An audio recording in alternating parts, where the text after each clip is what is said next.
This is the XPAR Zebra Stone. It's a 3,000-ton vanilla frigate, and it has some special features. I'm going to take you on a tour right now. First off, armament. It has 8 forward-facing rocket launchers, and these work great as long as you don't run into the omnipresent rockets randomly explode in multiplayer bug. It also has 4 rocket turrets and 5 Gatling turrets, which give it a reasonable amount of punch against fighters or incoming missiles. It has a lot of advanced features, so let's get right to it. The interior looks like this. 2 cryopods, medical bay, 1 timer block, and 1 programming block. There are no other programming blocks or timers on this ship. And some RP furniture if you'd like. It of course has 1 entryway, which you can lock and unlock. Passing through is similarly easy.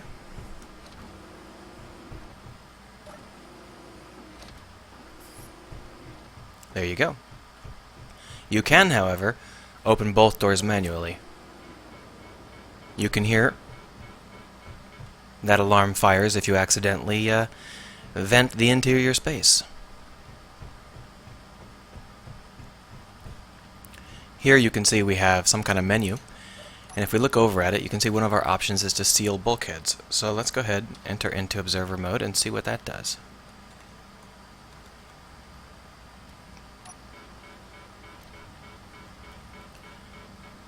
It seals the bulkheads, and then it changes to remote airlock control.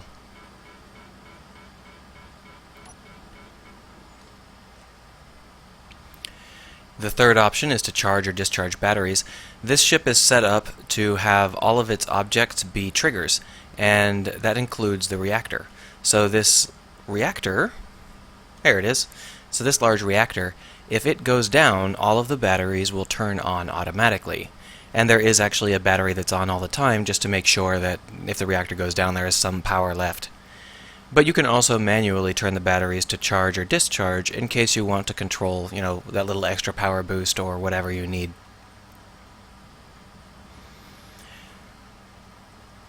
Wah. So if I hit 3, we can charge them. And then once I changed over to charging, you can hit 3 to switch over to emergency power, which switches them all to discharge. Now the ditched support rig. So the support rig is this. This is useless in combat, but it's very useful on long-term missions. If you're going to fly away and you want to have all your systems turned off, you can just collect oxygen and power while you are floating through the depths of space. But when you get into combat, you want to get rid of it, and to do that, we're going to use that menu option, which is the second one, I believe. Yeah, ditch support rig. And you can see that it drifts away, and we have turned on that beacon so we can find it again.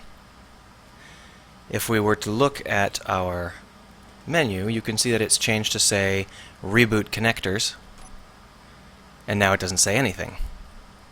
Well, if we wanted to reconnect with those, I think we're going to have to take control of the ship again and back up a bit, because it is floating steadily away.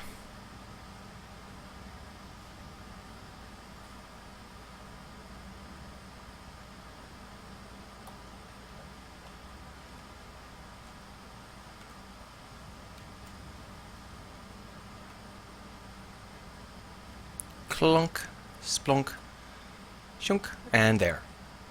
As you can see, all blocks can be used as sensors, so when the support rig reconnected, the sensor detecting whether or not the support rig's beacon was on fired and turned the beacon off so that you don't have an annoying beacon floating around. And of course we have battle mode. Battle mode will turn on all of our turrets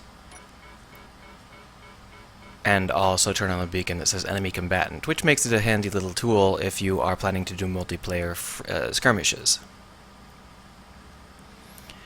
So those are basically the features. Obviously, we can talk about the rocket launcher. Now, this is a little bit light on the rocket launcher armament. You can go a lot heavier with a lot more rocket launchers.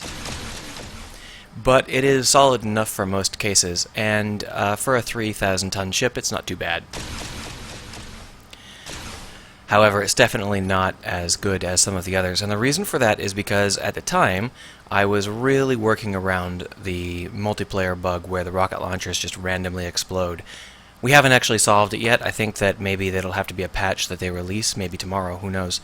But this one's a little bit underpowered, specifically so that it can't completely destroy itself with any one error. So if one of those rocket launchers does go astray, it's only going to disable a quarter of your armament.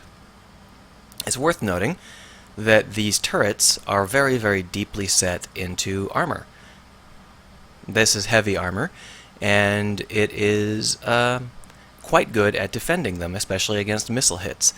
The heavy armor blocks provide excellent explosive shadows, and that means that these things take quite a beating before they actually get damaged.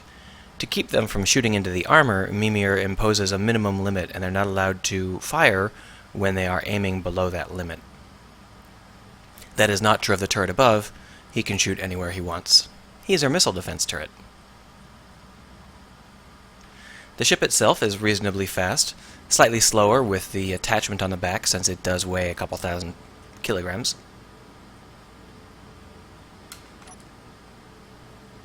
It's just fast enough to be a threat. It's a multi-role frigate, so it's intended to be able to attack frigates or destroyers or fighters or whatever. But of course it's really intended to showcase the AI.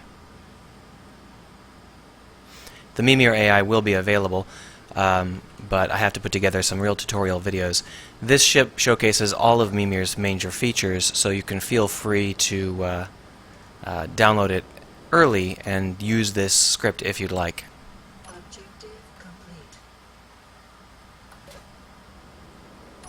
And that's that. Time to sleep.